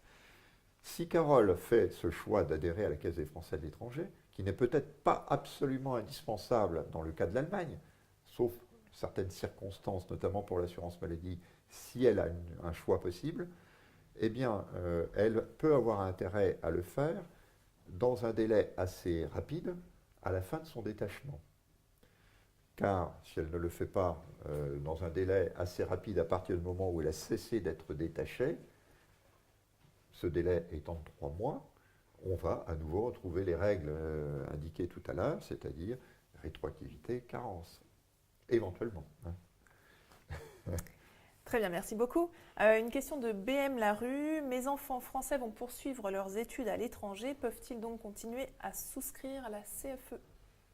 Oui, pour des études à l'étranger, il est possible de souscrire à la CFE, l'assurance étudiant, bien entendu. C'est possible. Là aussi, tout dépend du pays, mais si le pays d'études est par exemple, je ne choisis pas cet exemple par hasard, les États-Unis, parce que c'est un pays qui est apprécié par les étudiants, ça peut être un autre évidemment, mais les États-Unis, vu le coût des soins aux États-Unis, il peut être utile de souscrire non seulement à une assurance auprès de la CFE, mais aussi d'une assurance complémentaire à la CFE. Thabo nous demande si on est avec la CFE plus la complémentaire de retour en France, cette complémentaire est-elle toujours valable ou doit-on s'exposer à la recherche d'une nouvelle complémentaire? Alors ça, c'est une question à laquelle je ne peux pas répondre et à laquelle seule la complémentaire peut répondre. Ce qui est très probable, mais ce n'est pas certain, c'est qu'on peut probablement garder la même complémentaire, mais que les conditions de la complémentaire vont changer. Ça, c'est probable. Mais seule la complémentaire peut répondre selon sa propre réglementation. Mercure vous demande, puis-je être ayant droit de mon conjoint pacsé alors que je toucherai une réversion de mon ex-mari? Bien non. La réponse est non parce que pour être ayant droit, il faut n'avoir aucune ressource. Donc dès lors qu'il y a une pension de réversion, la qualité de l'ayant droit disparaît. Très bien. Jessica, un enfant canadien né de parents français peut-il bénéficier de la CFE en tant qu'ayant droit? Alors, ayant droit signifie qu'il y a un ouvrant droit, une personne qui est assurée. Alors, je ne sais pas quelle peut être la situation visée. Si l'ouvrant droit est un assuré qui est français, si son enfant n'est pas français, il peut bénéficier de la qualité d'ayant droit, même s'il n'a pas la nationalité française, à condition, évidemment, de remplir les conditions d'absence de ressources et d'âge. Mais j'en profite pour donner une appréciation un peu plus large sur cette question des ayants droit. Pour être ayant droit, il faut ne pas avoir de ressources. Ça, c'est la condition première. Et notamment pour le conjoint. Conjoint qui peut être pacsé, ça n'est pas important. Le conjoint ne doit pas avoir de ressources. Il en va de même pour les enfants pouvant être ayant droit, s'ils n'ont pas de ressources, et sous réserve d'une condition d'âge. La nationalité pour les ayants droit n'a pas d'importance. C'est-à-dire que si l'assuré est un assuré français, qu'il a souscrit une assurance auprès de la CFE, une assurance maladie auprès de la CFE, cet assuré peut parfaitement être marié à un étranger. Cet étranger sera couvert par la CFE dès lors qu'il n'a pas de ressources propres. Que ce soit un enfant ou un conjoint. Parfait. Famille B demande si notre fils reste en France alors que nous nous expatrions, est-il ayant droit à la CFE ou doit-il prendre une cotisation par lui-même? Non, il sera ayant droit. Ok. Alors, Bibins, combien de temps avant la date de départ pour l'étranger faut-il adhérer à la CFE? Je crois que vous avez déjà répondu à cette question. Oui, non, il faut s'adresser à la caisse. On peut s'adresser à elle évidemment avant le départ, mais ça ne sert à rien de s'adresser à elle 6 mois avant le départ ou 1 an avant le départ. Donc le mieux, si on veut adhérer à la Caisse des Français de l'étranger, c'est de s'adresser à elle dans les environs du départ, ou peu de temps avant le départ. En tout cas, ce qu'il faut éviter, c'est d'attendre après le départ. Et notamment de passer ce cap de 3 mois après l'expatriation. Ça, c'est quelque chose qu'il vaut mieux éviter, parce qu'après commencent à s'appliquer des règles qui deviennent plus contraignantes, et notamment la fameuse règle de carence. Et puis ensuite, la règle de rétroactivité des cotisations. Donc, le mieux, effectivement, c'est aux environs du départ. Très bien, mais écoutez, on est presque au bout de notre rendez-vous. On va prendre les 3 dernières questions. Alors, une question d'Emmanuel. Bonjour, le statut d'ayant droit tombe-t-il au premier euro gagné, c'est-à-dire travail ponctuel, mission courte, temps partiel à faible quotité? Oui, malheureusement, la règle est très rigide. La qualité d'ayant droit peut disparaître au premier euro gagné. Elle peut se retrouver ultérieurement, mais elle peut disparaître au premier euro gagné, quel que soit le montant, effectivement. Ça, c'est une contrainte forte. C'est un peu la contrepartie, je dirais, d'un avantage qui est celui de la sécurité sociale, c'est-à-dire d'une couverture gratuite de l'ayant droit. Il n'est pas habituel pour un assureur de dire s'il y a deux personnes couvertes, il n'y en a qu'une qui va payer une prime d'assurance. En général, s'il y a deux personnes couvertes, il va y avoir deux primes d'assurance. À la CFE, nous n'avons pas cette règle. C'est-à-dire que nous appliquons les règles de la sécurité sociale où on dit une personne qui va payer une cotisation peut en couvrir d'autres.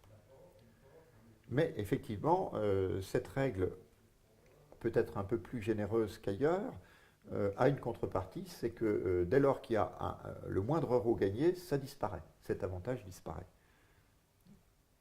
Excusez-moi, il y avait peut-être une autre question derrière cela. Le statut d'ayant droit tombe-t-il au premier euro gagné? Oui, donc la réponse est oui. Jannick, une question très féminine. Pour la pilule contraceptive, comment faire pour se la faire délivrer pour 12 mois? Alors, d'abord, la CFE ne rembourse pas toutes les pilules. Alors, je ne suis pas assez spécialiste des règles de remboursement de la caisse, je suis désolé pour Janine, pour savoir qu'est-ce qu'on rembourse ou on ne rembourse pas. Mais ce que je peux lui dire, c'est que toutes les pilules contraceptives ne sont pas remboursables par la sécurité sociale, donc par la CFE qui en applique les mêmes règles. Il faut se référer là aux règles du régime général. Je ne suis pas capable, là, devant la caméra, de répondre exactement à cette question. Mais c'est le premier élément, tout n'est pas remboursable. Le deuxième élément, mais ça vaut pour la pilule, comme pour tout médicament. Tout médicament, peut-on se les faire rembourser pour 12 mois? La règle de la sécurité sociale, c'est qu'on ne peut pas se faire rembourser de médicaments pour des périodes de 12 mois. Néanmoins, la CFE, elle, l'accepte. Elle le tolère parce qu'elle prend en compte le fait que les personnes sont expatriées et peuvent ne pas pouvoir se faire délivrer dans leur pays de résidence certains médicaments. Donc la Caisse des Français de l'étranger accepte de rembourser des médicaments pour 12 mois. Ça, c'est la position de la Caisse. Donc une souplesse par rapport aux règles qui sont celles du régime général. Maintenant, une question qui va sans doute se poser à Janine, excusez-moi. Jannick, oui. Jannick, ou comme à d'autres, c'est est-ce que le pharmacien en France va accepter de délivrer pour 12 mois, indépendamment de la règle que la Caisse va appliquer, de la règle de remboursement, est-ce que le pharmacien, lui, va accepter de délivrer pour 12 mois? Et il est possible qu'il n'accepte pas de délivrer pour 12 mois parce que ces règles propres qui s'appliquent à lui, pharmacien, peuvent le lui interdire. Des règles du Code de la santé publique peuvent lui interdire et même créer une sanction pénale à son encontre s'il délivre des médicaments pour de très longues périodes. Alors certains pharmaciens, pour certains types de médicaments, prennent, parce qu'ils savent qu'ils ont en face d'eux une personne qui va partir à l'étranger pour longtemps, peuvent prendre le risque de délivrer pour de longues périodes.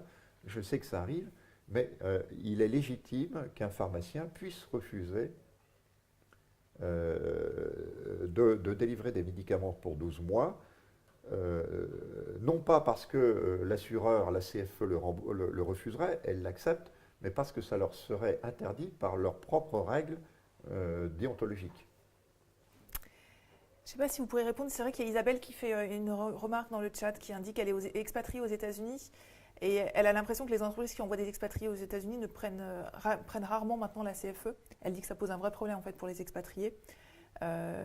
Et du coup, elle se demande comment elle fait demain si elle est licenciée, qu'elle n'a plus de sécu ni assurance. Je ne sais pas si c'est plutôt une remarque en fait qu'elle fait. Je ne sais pas si vous voulez lui répondre. Oui. Et elle, du coup, elle demande y a-t-il moyen d'adhérer ponctuellement en fait. Oui, si, alors, effectivement. D'abord, sur la remarque, les États-Unis sont, pour la Caisse des Français de l'étranger, le troisième pays en nombre d'assurés. Hein. Donc c'est un pays extrêmement important. Et parmi les assurés nombreux que compte la Caisse des Français de l'étranger aux États-Unis, la majorité sont des salariés d'entreprise. Donc il est possible que certaines entreprises le fassent de moins en moins, mais ça reste très important.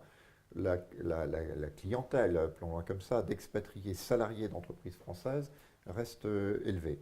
Maintenant, il est possible qu'effectivement, l'entreprise de votre interlocutrice ait choisi pour cette personne un statut de droit local en disant vous êtes aux États-Unis, eh bien, moi je vous verse une rémunération, mais vous vous débrouillez pour le reste. C'est-à-dire c'est à vous de trouver votre couverture sociale. Alors, l'adhésion à la Caisse des Français de l'étranger reste évidemment possible, comme dans tout pays, et pour toute personne qui est française, l'adhésion est toujours possible. Il n'est pas nécessaire de passer par une entreprise pour pouvoir adhérer à la Caisse des Français de l'étranger. On peut le faire évidemment de façon individuelle. Est-ce recommandable aux États-Unis? Ça, c'est une question qui va de plus en plus se poser du fait que les conditions juridiques sont en train de se modifier aux États-Unis, et notamment qu'une loi américaine récente institue ce qu'on pourrait appeler une assurance maladie obligatoire aux États-Unis, qu'on a appelé Obamacare. Donc le principe de l'Obamacare, c'est qu'il faut souscrire une assurance qui répond à des conditions juridiques très strictes prévues par la loi américaine. Sinon, on est soumis à des pénalités fiscales qui sont élevées et vont être croissantes. Est-ce que c'est intéressant? Pour nous-mêmes, à la CFE, cette question se pose et la réponse n'est pas pour nous évidente. Nous devons savoir que conseiller à ces personnes qui vivent aux États-Unis. C'est très difficile de savoir quoi leur conseiller, parce que l'Obamacare devient obligatoire, la CFE reste toujours possible. Mais ça fait, effectivement, pour elle, elle peut considérer que ça fait double emploi, donc ça fait 2 cotisations à payer, et vraiment, faut-il payer 2 cotisations? Alors, il peut y avoir quand même un certain nombre de cas où ça peut être intéressant d'avoir à payer 2 cotisations pour avoir une meilleure couverture, notamment pour les cas où l'assurance américaine ne paierait pas tout, car elles peuvent instaurer des systèmes de franchise sur beaucoup de catégories d'assurance. Et l'assurance américaine peut ne pas couvrir les soins, notamment en France, en cas de retour temporaire. Alors j'indique à votre interlocutrice que nous sommes en train de réfléchir à justement l'association de la CFE avec une assurance américaine, de façon à offrir un produit qui serait, nous l'espérons, optimal pour couvrir les personnes qui seraient aux États-Unis. C'est-à-dire un produit qui permettrait de répondre aux conditions de la loi américaine de façon garantie et sûre, c'est-à-dire de ne pas avoir à payer les pénalités fiscales prévues par la loi, mais qui offrirait les avantages de l'assurance américaine plus les avantages de l'assurance française. Bon, ce serait une bonne nouvelle pour tous les expatriés aux États-Unis. Mais nous n'en sommes pas encore là. C'est compliqué. Nous espérons que dans les prochains mois, nous pourrons peut-être aboutir dans ce sens. D'accord. Alors, j'allais arrêter là, sauf que je suis juste interpellée par Valérie qui dit qu'elle est un peu déçue parce qu'on n'a pas parlé du statut de non-salarié, mais je crois que vous en avez parlé. On peut adhérer de toute manière à la CFE, quel que soit son statut, qu'on soit non-salarié, salarié, non? Oui, tout à fait. Alors, je ne sais pas si Valérie sera moins déçue, mais je vais quand même essayer de lui répondre. Pour l'assurance maladie, toute personne française peut adhérer à l'assurance maladie de la CFE, quelle que soit sa situation. C'est-à-dire salarié, non salarié, c'est-à-dire travailleur indépendant, pensionné, sans activité, étudiant, etc. C'est possible. Ce que la CFE n'offre pas pour les non-salariés, c'est une assurance retraite. Or, les non-salariés ont besoin aussi de s'assurer pour la retraite, mais nous ne proposons pas ce service, on peut le regretter, mais c'est comme ça, ou une assurance qui reviendrait à couvrir quelque chose comme le risque accident du travail. Bon, là c'est peut-être plus marginal. Mais pour la retraite, si Valérie se préoccupe de sa retraite future alors qu'elle est expatriée, il faut qu'elle s'adresse directement en France aux organismes de retraite des non-salariés. Et peut-être ces organismes pourront lui proposer une solution de retraite si Valérie est préoccupée par ce sujet. Pour la maladie, c'est clair, la CFE peut lui proposer une solution. Très bien, écoutez, on va conclure avec donc cette question de Valérie. Écoutez, je voudrais en tout cas vous remercier pour votre présence. Je vais vous envoyer dans la soirée ou dès demain un mail avec tout un tas d'informations pour pouvoir continuer à poser vos questions à la CFE. Sachez également qu'on va tenter de répondre, peut-être pas dans l'heure qui suit, mais très prochainement. On va essayer de répondre aux questions auxquelles on n'a pas répondu. On va essayer de vous répondre par écrit. Enfin, les équipes de la CFE vont tenter de vous répondre très prochainement. Surtout, le podcast de cette émission va être mis en ligne prochainement, donc vous pourrez également le réécouter si jamais vous n'avez pas pu tout entendre. Avant de partir, s'il vous plaît, prenez juste 2 minutes pour nous laisser votre feedback. C'est sur le lien qui est juste à côté de Monsieur Touvray, normalement, sur le côté de votre écran. Ça nous aide vraiment beaucoup de savoir ce que vous pensez de ces rendez-vous, si vous en voulez encore, si le principe vous plaît, dites-le nous. Voilà, faites-nous part de votre feedback si ça vous a plu, si le sujet vous a intéressé, etc. Écoutez, je vais vous laisser le mot de la fin, Monsieur Touvray. En tout cas, merci beaucoup. Encore une fois, je sais que c'est assez intense. Vous avez répondu à de nombreuses questions et j'espère que vous avez eu la réponse à vos questions. Je vous laisse le mot de la fin, Monsieur Touvray. Merci beaucoup. Moi, je voudrais remercier vos interlocuteurs, vous remercier d'avoir organisé cette émission. Merci de m'avoir permis de répondre à un certain nombre de questions posées par les internautes. J'espère avoir répondu à leurs questions, peut-être certainement parfois pas totalement. Et je voudrais dire que moi aussi je suis intéressé par le retour que vous ferez. Est-ce que ceci vous intéresse? Est-ce que c'est une bonne chose que le directeur de la Caisse des Français de l'étranger vienne s'exprimer devant vous comme ça, enfin à vif, à chaud, répondant au pied levé à toutes sortes de questions, peut-être pas toujours très bien, c'est difficile de répondre aux questions qui sont posées dans le courant, comme ça, parfois on peut ne pas comprendre la question. En tout cas, bon, moi je suis aussi intéressé pour savoir si ça vous plaît, s'il faut recommencer. Donc votre retour sera apprécié. Merci beaucoup. Merci beaucoup, puis à la prochaine, on organisera très prochainement un autre rendez-vous, donc restez connectés. Au revoir, bonne soirée, bonne journée où vous soyez. À bientôt.